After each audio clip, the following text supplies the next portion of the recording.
Coming up, we'll take a closer look at a new graduation requirement for 9th graders and find out how high school sports rules are changing. We'll also see how a small group of 4th graders got a special trip up to the FHS campus and catch up on sports. I'm Garrett Harper. And I'm Ross May. Welcome to the Bulldog Weekly.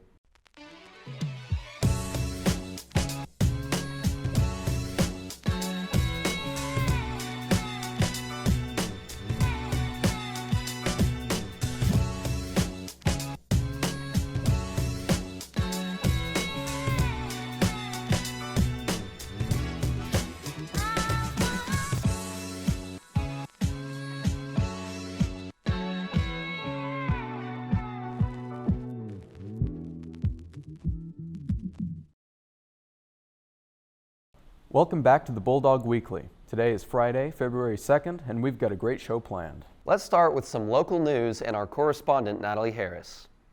The school calendar will begin a change to help students not have to attend school in the month of June. With 7 snow days already occurring by the end of January, the district worked with the state of Arkansas to add 35 minutes to each school day and keep the end day as May 24th. Should there be any more snow days, there are some days built in through the end of the school year to help keep the schedule on track. Stay with FHS TV for more updates on the school calendar. I'm Natalie Harris, back to the desk. Thanks, Natalie. All seniors can receive up to 3 days of school business for college visits this year. To earn the school business, go to the college's website to see which dates are available for a visit. After the visit, bring back a note from that school to turn in to the FHS counseling office. If you're interested in earning college and high school credit at the same time, then the Early College Experience Partnership with NWAC may be for you. There are 36 concurrent courses offered, consisting of both core and elective options. Scholarships are available and the application link is on the FHS website.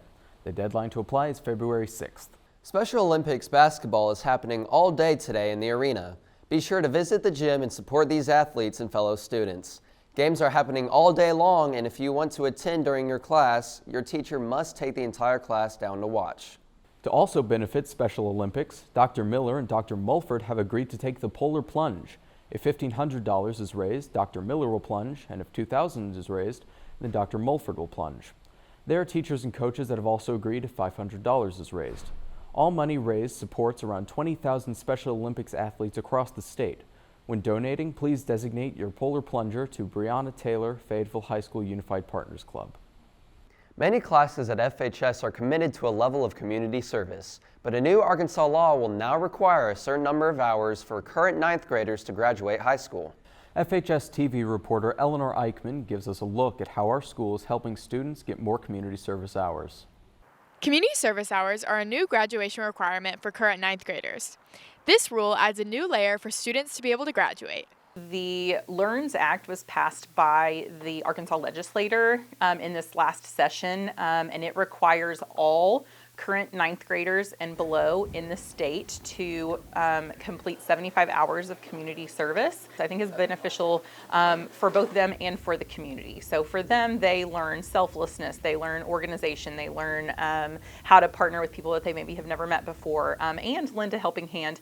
To the community, it's beneficial because there are lots of organizations who need help and don't have access to it or can't afford to pay people to do it. And so it's a nice partnership between our students and the community.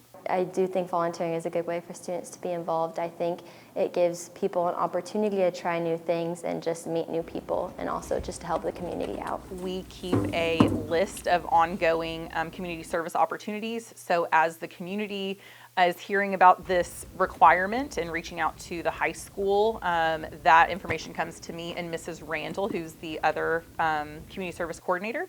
And we are keeping a list for the 9th graders that they can access on their Google Classroom. So if they're looking for something, they know where to find it. Students must get a certain amount of hours each year to stay on track for graduation.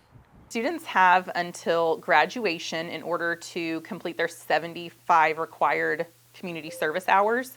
However, if they finish them early, like let's say they are just go-getters and they decide to do their 75 hours during freshman year, they are able to knock that out and check off that community service requirement. If I could say one thing to my grade about volunteering, I would say to just try to knock everything out as soon as possible so that we can, enjoy our high school experience and not have to worry about getting 75 hours. If you have any questions on the new requirements or how to get hours, contact Mrs. Bland. For FHS TV, I'm Eleanor Eichman. I'm glad I'm not a ninth grader. For sure. Thanks, Eleanor. If you are a ninth grader, make sure to stay on top of your current hours so you don't have too many to make up later in high school. If you're interested in writing, photography, and graphic design, apply to join the award-winning FHS yearbook program. Applications are online and must be completed by Friday, February 9th. Please speak to a yearbook staff member or contact yearbook advisor Stephen Teague at the address on your screen. Be sure to shop the Bulldog Co. Valentine selection. There are some great new designs featuring our Bulldog mascot along with hearts, and the form will be available through February 16th. Visit the student announcements for more information. Applications for 24-25 library student learners is still open, and the deadline has been extended until today. To apply for this program, be sure to scan the QR code located in the library. Please see any librarian or the student announcements for more information. One of the cool parts of FHS is seeing all the students who come from all different elementaries and middle schools in our town.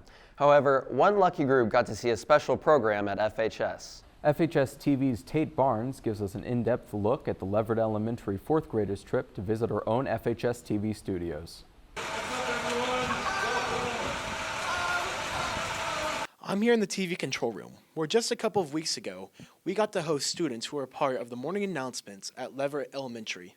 So I think it's important for the students to see the high school studio for one, so that they can see what opportunities await them at the high school and they can start preparing for that at the elementary level, and also get them interested in CTE and career type programs. That's something that we're interested in providing our students with here at Leverett Elementary.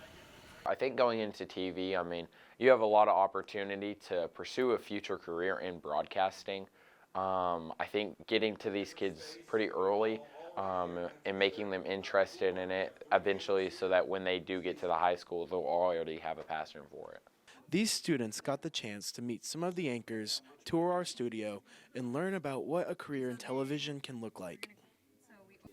My favorite part about going to the high school was operating the cameras.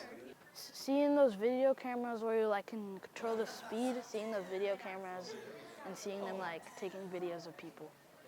Probably just seeing all of what you do behind the scenes.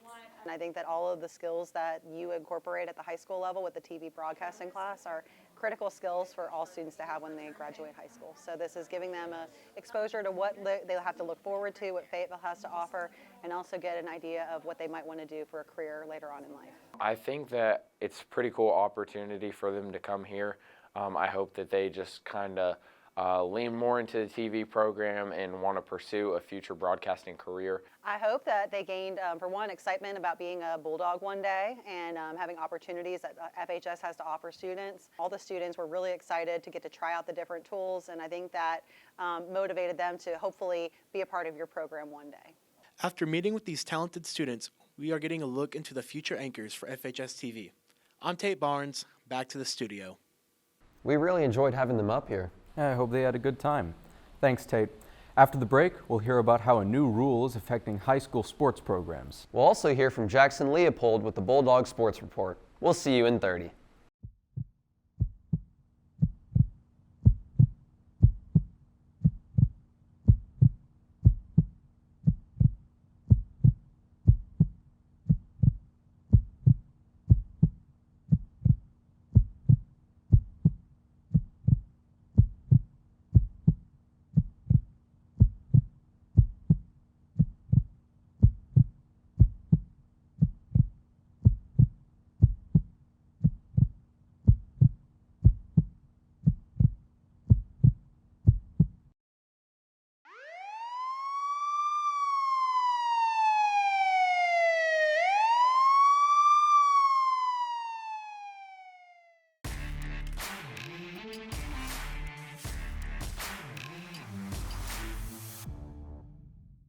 Welcome back to the Bulldog Sports Report. The FHS basketball season is just over 3 weeks away from the state tournament. The girls basketball team is positioning themselves for a nice playoff run, and the boys team is still undefeated in conference play. The Bulldog boys are also ranked first in the state of Arkansas as they look to continue their dominating play down the stretch.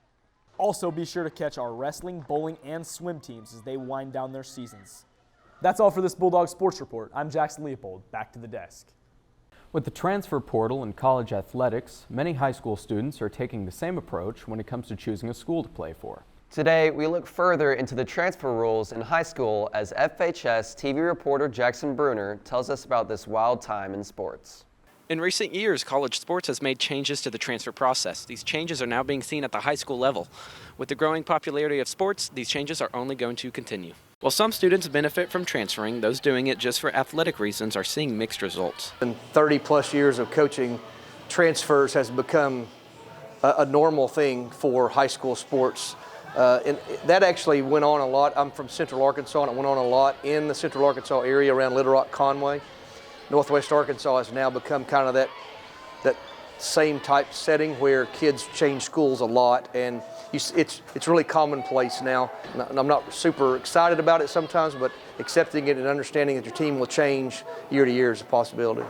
The transfer process was pretty hard, I would say. It was kind of hard trying to fit in at a new school, trying to fit into a new program of basketball. It's very different types of basketball that I had to learn how to fit into. I think sometimes the college world kind of influences the high school world.